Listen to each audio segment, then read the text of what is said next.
Let's make history. The Upper East Side is a highly affluent neighborhood that will always be dear to my heart because I grew up in the next neighborhood over, going north that is. I had some great times there. There was a famous steakhouse there called Flaming Embers on 86th Street, as well as 3 movie theaters and a load of other stuff. Very fun area. The Upper East Side is actually made up of a cluster of neighborhoods. You have Lenox Hill to the south, Yorkville to the northeast, and Carnegie Hill to the northwest. Lenox Hill was named after Robert Lenox, a wealthy guy from Scotland.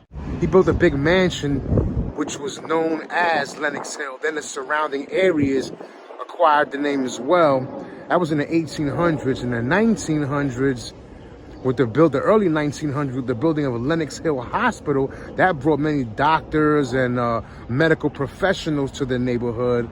It gained a reputation for having high quality medical care. Winston Churchill was in a car accident and was treated at Lenox Hill, and he gave it glowing reviews. Later on down the line, even up until today, it's famous around the world for its cardiology department. Then above that, you have Yorkville. Yorkville was actually a German-American enclave for many years. Check out my video if you haven't already on Little Germany. That was now defunct neighborhood, doesn't exist anymore in the Lower East Side. And when I got overcrowded, many Germans moved up to the area which would become Yorkville. Irish and German immigrants had already settled in the area by the mid-19th century, and they were joined by Czechs, Slovaks, Hungarians, and others who defined Yorkville as a culturally diverse neighborhood by the beginning of the 20th century. 86th Street was the historic center of the German community, with traditional shops, businesses, and entertainment. The 79th Street area was home to the Hungarian community and its businesses and institutions, while the 72nd Street vicinity was the nexus of Czech and Slovak immigrant groups.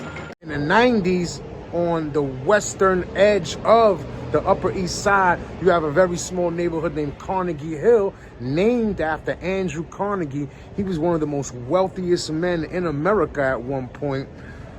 He was another guy from Scotland. He came over.